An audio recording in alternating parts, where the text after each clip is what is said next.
بسم اللہ الرحمن الرحیم. السلام علی من اتبع الہدی. الحمد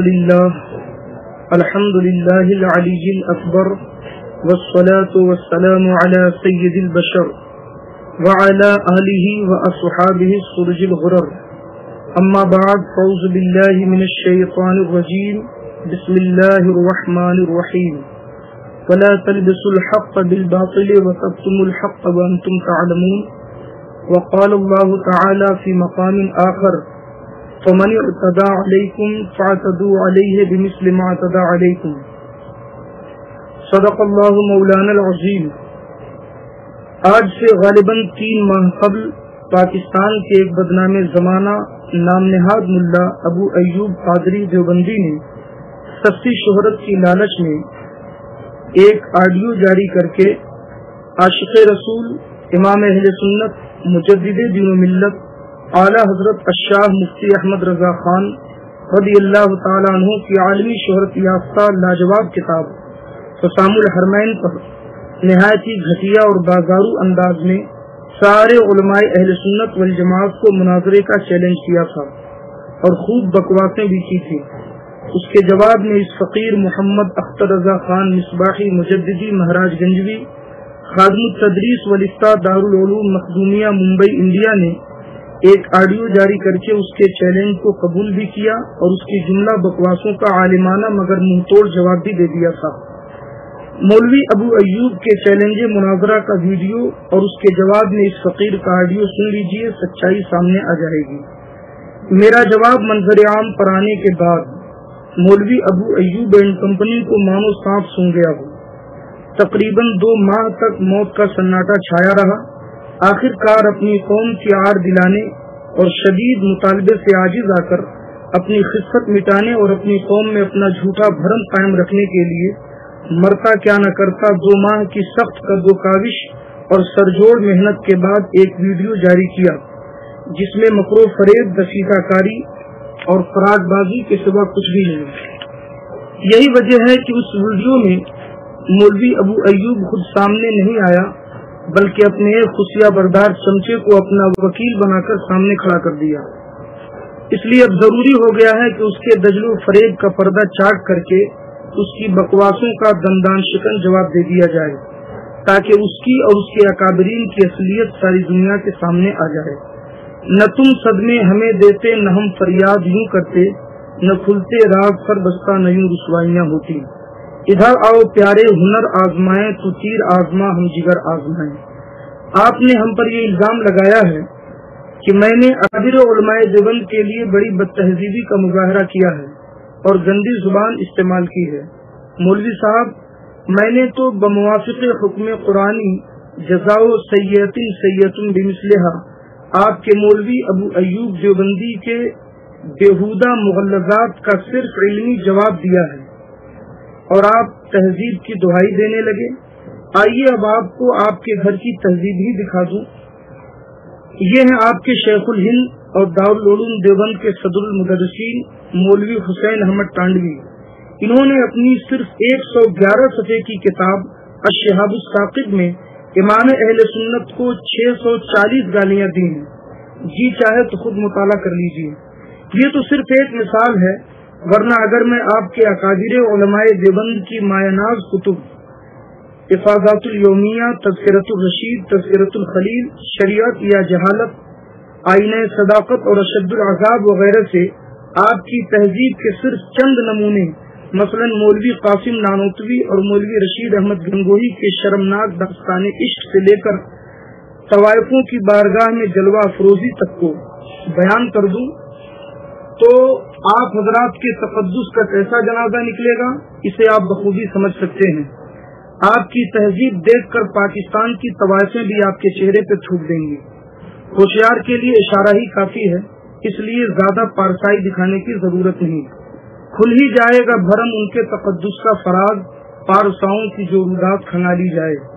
سامعین محترم, مولوی ابو ایوب اینڈ کمپنی نے صرف اپنے 10 منٹ کے ویڈیو کلپ میں 10 بڑے فراڈ کیے ہیں. اس سے اندازہ لگائیے کہ یہ پوری ٹیم کتنی بڑی فراڈی ہے اور یہ لوگ اپنی قوم کے ساتھ کتنے فراڈ کرتے ہوں گے۔ مولوی ایوب اینڈ کمپنی، یہ رہا آپ کا پہلا فراڈ۔ آپ نے کہا کہ مفتی احمد یار خان نعیمی رحمۃ اللہ تعالی علیہ نے حضور علیہ السلام کی شان میں گستاخی کی ہے، کیونکہ انہوں نے اپنی کتاب نور العرفان میں لکھا ہے کہ حضور علیہ السلام نبوت سے پہلے بھی بتوں کے نام کا ذبیحہ کھایا کرتے تھے۔ معاذ اللہ ثم معاذ اللہ۔ دیکھیے، یہ ہے کتاب نور العرفان جس کا آپ نے حوالہ دیا ہے۔ اس کتاب میں سورہ کہف کی آیت نمبر 19 کی تفسیر میں حضرت مفتی احمد یار خان نعیمی علیہ الرحمہ لکھتے ہیں کہ بخاری شریف میں ہے کہ حضور علیہ السلام نے نبوت سے پہلے بھی بتوں کے نام کا ذبیحہ نہ کھایا، اور یہ ہے وہ بخاری کی حدیث جس کا حوالہ مفتی صاحب علیہ الرحمہ نے دیا ہے۔ حضور اکرم صلی اللہ علیہ وسلم ارشاد فرماتے ہیں، انی لا آکل مما تسبحون علی انصابکم ولا آکل الا مما ذکر اسم اللہ علیہ۔ دیکھیے بخاری شریف کتاب الذبائح والصید، یعنی اللہ کے نبی سید عالم صلی اللہ علیہ وسلم ارشاد فرماتے ہیں کہ میں ان جانوروں میں سے نہیں کھاتا جسے تم اپنے بتوں کے نام پر ذبح کرتے ہو، میں تو صرف اللہ کے نام کا ذبیحہ کھاتا ہوں۔ اب میں ساری دنیا کے انصاف پسندوں سے پوچھنا چاہتا ہوں کہ ماضی مطلق کو ماضی استمراری بنا دینا، منفی کو مثبت بنا دینا اور ایک ایمانی جملے کو توہین آمیز جملہ بنانے کی گندی سازش کرنا مولوی ابو ایوب اینڈ کمپنی کا کھلا ہوا فراڈ ہے یا نہیں؟ اور ایک سچے مسلمان پر گستاخ رسول کا جھوٹا الزام لگانے کی وجہ سے مولوی ابو ایوب اینڈ کمپنی خود گستاخ رسول ہوئے یا نہیں؟ ہم تو صرف لعنت اللہ علی الکاذبین پڑھ کر آگے بڑھتے ہیں، مگر آپ نے ذرہ برابر بھی شرم و حیا کی گنجائش ہوگی تو چلو بھر پانی میں ڈوب کے مر جاؤ گے۔ مولوی ابو ایوب اینڈ کمپنی، یہ رہا آپ کا دوسرا فراڈ۔ آپ نے مغفرت ضم نامی کتاب کے حوالے سے بتایا کہ امام اہل سنت اعلیٰ حضرت نے قرآن پاک کی ایک آیت کا ترجمہ کیا ہے، حضور کی اگلے پچھلے گناہ معاف۔ پھر آپ نے اس پر فتاوی بریلی شریف کے حوالے سے بتایا کہ ایسا ترجمہ کرنے والا کافر اور مرتد ہے۔ اس طرح آپ کا یہ ایک فراڈ دراصل دو فراڈوں کا مجموعہ ہے۔ مولوی صاحب، مدرسے میں کچھ پڑھائی بھی کی ہے یا صرف فراڈ بازی کی بھی مشق کی ہے؟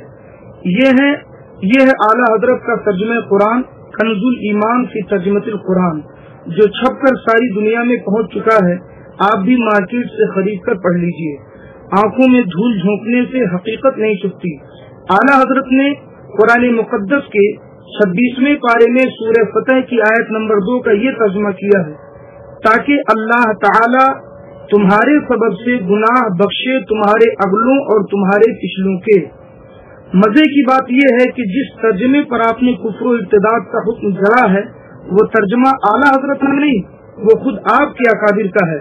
چنانچہ آپ کے حکیم الامت مولوی اشرف علی تھانوی نے بیان القرآن میں اور مولوی محمود الحسن دیوبندی نے تفسیر عثمانی میں وہی ترجمہ کیا ہے جس پر آپ نے کفر کا حکم عائد کیا ہے۔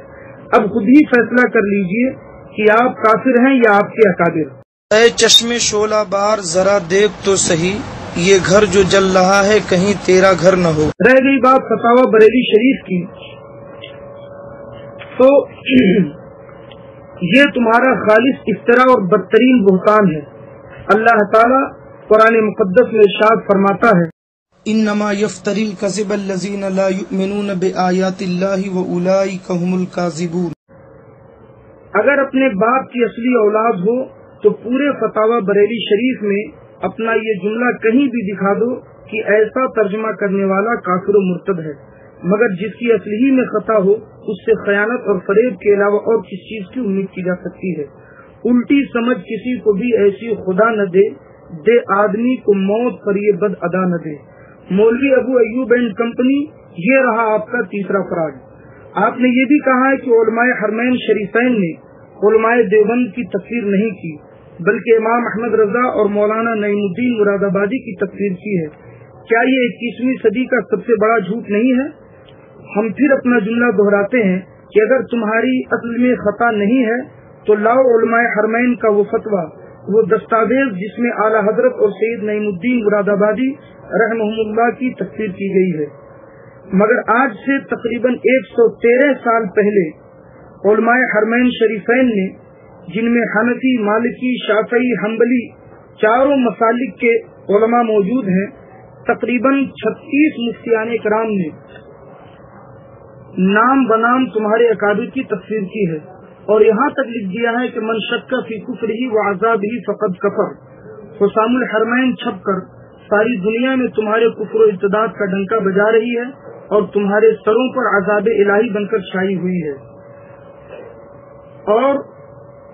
اور یہ بات تم خود بھی اچھی طرح جانتے ہو، کیونکہ خود تمہارے اکابرین نے تسلیم کیا ہے کہ علماء حرمین شریفین نے اکابرین علماء دیوبند کی تفسیر کی ہے۔ دیکھو، یہ ہے مرتضی حسن دربندی کی کتاب اشد العذاب اور حسین احمد ٹانڈوی کی سوانح حیات چراغ محمد اور المحمد کا مقدمہ، جس پر تقریباً سارے ہی علماء دیوبند نے دستخط کیے ہیں۔ کس قدر حیرت کی بات ہے کہ تمہارے سارے اکابرین تسلیم کر رہے ہیں اور تم پوری جھٹائی اور بے حیائی سے اسی کا انکار کر رہے ہو۔ اب تم ہی فیصلہ کرو کہ تم سچے ہو یا تمہارے اکابرین۔ سچ فرمایا رب قدیر نے، وَجَحَدُوا بِهَا وَاسْتَيْقَنَتْهَا أَنفُسُهُمْ ظُلْمًا وَعُلُوًّا، یعنی ظلم اور تعلی کی وجہ سے وہ نہ مانے، حالانکہ ان کے دل مان چکے تھے۔ بلکہ اسی کلپ میں تم نے خود اقرار کیا ہے کہ علماء حرمین شریفین نے تکفیر کا فتویٰ دیا، کیونکہ تم نے یہ تسلیم کیا ہے کہ جو فتویٰ علماء حرمین شریفین نے دیا تھا اسے واپس لے لیا۔ سوال یہ ہے کہ جب علماء حرمین شریفین نے بقول تمہارے کفر کا فتویٰ دیا ہی نہیں تو واپس کیسے لے لیا؟ سچ ہے چور بھاگتا ہے مگر نشان قدم چھوڑ جاتا ہے۔ مولوی ابو ایوب اینڈ کمپنی، یہ رہا آپ کا چوتھا فراڈ۔ آپ نے کہا کہ اعلیٰ حضرت رضی اللہ تعالیٰ عنہ نے نقش نالے پاک پر اسماء مبارکہ لکھنا جائز قرار دیا ہے۔ پھر آپ نے اقتدار احمد نعیمی کی کتاب سے اعتراض کرتے ہوئے کہا کہ ایسا فتویٰ دینا گستاخی اور بے ادبی ہے۔ دراصل یہ حرکت بھی آپ کی دیدہ و دانستہ تجاہل کی ناپاک سازش ہے، ورنہ جہاں سے اعلیٰ حضرت کی عبارت آپ نے اٹھائی وہیں پہ اعلیٰ حضرت رضی اللہ تعالیٰ عنہ نے عین شے اور اس کی تمثیل کے فرق کو واضح کر دیا ہے۔ پھر حضرت فاروق اعظم رضی اللہ تعالیٰ عنہ کے عمل سے اور حضرت سعید ابن جبیر کی حدیث کی روشنی میں پورے شرف و بسط کے ساتھ اپنے موقف کو اس طرح ثابت کر دیا ہے کہ انکار کی قطعاً کوئی گنجائش باقی ہی نہیں رہتی۔ مگر فراڈ بازی اور دسیسہ کاری نے آپ کی آنکھوں کو اندھا کر دیا ہے۔ اگر اس فراڈ بازی سے فرصت ملے تو اعلیٰ حضرت کا وہ مائناز رسالہ بدر الانوار فی آداب الاثار کا مطالعہ کر لیجیے۔ آنکھیں اگر ہیں بند تو پھر دن بھی رات ہے، اس میں قصور کیا ہے بھلا آفتاب کا۔ رہی بات مفتی اقتدار احمد نعیمی کی، تو جو شخص پہلے ہی اہل سنت والجماعت کے اجماعی مسائل سے خروج کر چکا ہو، بلکہ دیت کے مسئلے میں امام اعظم ابو حنیفہ رضی اللہ تعالیٰ عنہ سے خود اختلاف کر چکا ہو، اس کی بات اہل سنت کے خلاف کیوں کر حجت ہو سکتی ہے؟ مگر آپ اپنی فطری عیاری اور مکاری سے اس قدر مجبور ہیں کہ کچھ نہیں ملا تو اس بار اپنے فراڈ کو عملی جامہ پہنانے کے لیے انہی کے کاندھے پر بندوق رکھ کر چلا گئی۔ مولوی ابو ایوب اینڈ کمپنی، یہ رہا آپ کا پانچواں فراڈ۔ آپ نے کہا کہ اعلیٰ حضرت نے جنابت کی حالت میں درود شریف پڑھنا جائز قرار دیا ہے۔ پھر مولانا فیض احمد اویسی کی کتاب سے اعتراض وارد کیا کہ ایسا فتویٰ بے ادبی اور گستاخی ہے۔ مکر و فریب اور دسیسہ کاری نے دیکھی آپ کو کس قارے مذلت میں پھینک دیا ہے کہ ہمیں گستاخ ثابت کرنے کے شوق میں اپنے اکابر ہی کو گستاخ ثابت کر بیٹھے۔ ایسی ضد کا کیا ٹھکانہ؟ دین حق پہچان کر ہم ہوئے مسلم تو وہ مسلم ہی کافر ہو گیا۔ بات بالکل واضح ہے کہ جنابت کی حالت میں قرآن شریف کے علاوہ جملہ اوراد و وظائف حتیٰ کہ درود شریف بھی پڑھنا بلا شبہ جائز ہے۔ یہی جمہور فقہائے احناف کا مذہب مہذب اور ان کی کتب میں مسرہ ہے، اور اسی کو اعلیٰ حضرت رضی اللہ تعالیٰ عنہ نے بیان فرمایا۔ اب اس کے خلاف کسی بھی عالم کی بات، خواہ وہ کسی بھی طبقے سے تعلق رکھتا ہو، ہرگز قابل قبول نہیں۔ بلا شبہ یہ اس کے قلم کی لفظش ہے۔ اس کے بعد بھی اگر آپ گستاخی کی ہی ضد لیے بیٹھے ہیں تو آئیے اب آپ کو آپ کے گھر کی سیر کرا دیں۔ یہ ہے فتاوا دارul ulum دیوبند بتاریخ 27 نومبر 2010 سوال نمبر 27031 کے جواب میں دارul ulum دیوبند کے مفتی لکھتے ہیں کہ جنابت کی حالت میں درود شریف پڑھنا جائز ہے۔ اگر اب بھی آپ کو کچھ شبہ رہ گیا ہو تو کلیجہ تھام کر اپنے حکیم الامت مولوی اشرف علی صاحب تھانوی کی بہشتی زیور ہی پڑھ لیجیے۔ جناب نے تو حیض و نفاس کی حالت میں عورتوں کو ہجے کے ساتھ قرآن مقدس پڑھانے کی اجازت بھی دے رکھی ہے۔ ابتدائے عشق ہے روتا ہے کیا، آگے آگے دیکھیے ہوتا ہے کیا۔ مولوی ابو ایوب اینڈ کمپنی، یہ رہا آپ کا چھٹا فراز۔ آپ نے کہا کہ آپ کے اکابرین گستاخی کر چکے ہیں۔ بزوم خیش یہ عنوان تو آپ نے بڑا دھماکہ خیز اٹھایا تھا، مگر حال یہ ہوا کہ تھی خبر گرم کے غالب کے اڑیں گے پرزے، دیکھنے ہم بھی گئے پر یہ تماشا نہ ہوا۔ فریب کاری کس بیانی اور عبارتوں میں جال سازی کرنا ہی اگر آپ کے دلائل ہیں تو یہ آپ ہی کو مبارک ہوں۔ کس قدر افسوس کی بات ہے کہ آپ اپنے اکابر کی کھلی ہوئی گستاخیوں پر سے کفر اٹھانے سے مایوس ہو گئے تو ہمارے اکابرین کی کتب میں چھیڑ چھاڑ کرنے لگے اور زبردستی اسے گستاخانہ عبارت بنانے کی کوشش کرنے لگے تاکہ لوگوں کو گمراہ کر سکیں، مگر آپ یہ بھول گئے کہ پیارے آقا علیہ السلام نے آپ جیسے جال سازوں کو آج سے 1400 سال پہلے ہی متنبہ کر دیا تھا۔ اتقوا فراست المومن فإنہ ینظر بنور اللہ، کہ مومن کے فراست ایمانی سے بچو کیونکہ وہ اللہ کے نور سے دیکھتا ہے۔ خود دیکھ لیجئے کہ آپ کی اس فراڈ بازی کا ہم نے کیسا پردہ فاش کیا ہے، مگر اب آئیے ہم آپ کو خود آپ کے گھر کے بزرگوں کی وہ کھلی کھلی گستاخیاں دکھا دیں جس پر ناک رگڑ رگڑ کے آپ مر جائیں گے مگر اسے کبھی غلط ثابت نہیں کر پائیں گے۔ یہ ہے آپ کے شیخ الہند مولوی محمود الحسن دیوبندی، یہ جناب آپ کے امام ربانی مولوی رشید احمد کی موت پر مرثیہ خوانی کرتے ہوئے مولوی رشید احمد کے مقابلے میں حضرت عیسیٰ علیہ السلام کو کس انداز میں للکارتے ہیں۔ مردوں کو زندہ کیا اور زندوں کو مرنے نہ دیا، اس مسیحائی کو دیکھیں زری ابن مریم، یعنی اے عیسیٰ آپ نے تو صرف مردے جلائے، یہ کیا کمال ہوا؟ کمال تو ہمارے شیخ میں ہے کہ مردوں کو زندہ بھی کیا اور زندوں کو مرنے بھی نہیں دیا۔ یہ اور بات ہے کہ آج جناب خود ہی مر گئے۔ اگر آپ کی ضمیر مردہ نہیں ہو گئی تو خود بتائیے، اس طرح حضرت عیسیٰ علیہ السلام کو چیلنج کرنا ان کی شان میں کھلی ہوئی گستاخی ہے یا نہیں؟ اور سنیے، یہ ہے براہیم قاطعہ، اس میں یہ واقعہ موجود ہے کہ ایک صالح فخر عالم علیہ السلام کی زیارت سے مشرف ہوئے، آپ کو اردو میں کلام کرتے دیکھ کر پوچھا کہ آپ کو یہ کلام کہاں سے آ گئی، آپ تو عربی ہیں؟ فرمایا کہ جب سے علماء مدرسہ دیوبند سے ہمارا معاملہ ہوا ہم کو یہ زبان آ گئی۔ اگر رسول خدا کے کلمہ پڑھانے کا ذرہ برابر بھی احسان مانتے ہو تو خدا را سینے پہ ہاتھ رکھ کر بتاؤ کہ جس کی شان میں اللہ تعالیٰ نے یعلمہم الکتاب والحکمہ فرمایا اور جنہیں علمہ کا معلم تکن تعلم کا مزدہ سنایا اور ساری دنیا کے لیے جنہیں معلم انسانیت بنا کر بھیجا، جن کی عظمت کے پیش نظر دنیا میں ان کا کوئی استاد نہ بنایا، سب کچھ خود ہی سکھایا، اس کے باوجود علماء دیوبند ساری دنیا کو یہ باور کرانا چاہتے ہیں کہ اردو زبان میں ہم حضور کے بھی استاد ہیں، کہ جب تک حضور علیہ السلام نے اپنا معاملہ ہمارے اور ہمارے مدرسے سے نہ جوڑا اس وقت تک یہ زبان آپ کو نہ آئی، آپ اس زبان سے قطعاً جاہل ہے۔ اسی لیے آگے بڑے فخر سے لکھتا ہے سبحان اللہ، اس سے رتبہ اس مدرسے کا معلوم ہوا۔ لا حول ولا قوت الا باللہ العلی العظیم۔ خود بتائیے یہ شان اقدس میں سخت توہین ہے کہ نہیں؟ اور آگے بڑھیے، یہ ہے آپ کے گھر کی بڑی معتبر کتاب تذکرۃ الرشید، اس میں صاف لکھا ہوا ہے کہ اعلیٰ حضرت یعنی حضرت حاجی امداد اللہ مہاجر مکی نے خواب دیکھا کہ آپ کی بھاؤج آپ کے مہمانوں کے لیے کھانا پکا رہی ہے کہ جناب رسول مقبول صلی اللہ علیہ وسلم تشریف لائے اور آپ کی بھاؤج سے فرمایا اٹھ، تو اس قابل نہیں کہ امداد اللہ کے مہمانوں کے لیے کھانا پکائے، اس کے مہمان علماء ہیں اور اس کے مہمانوں کا کھانا میں پکاؤں گا۔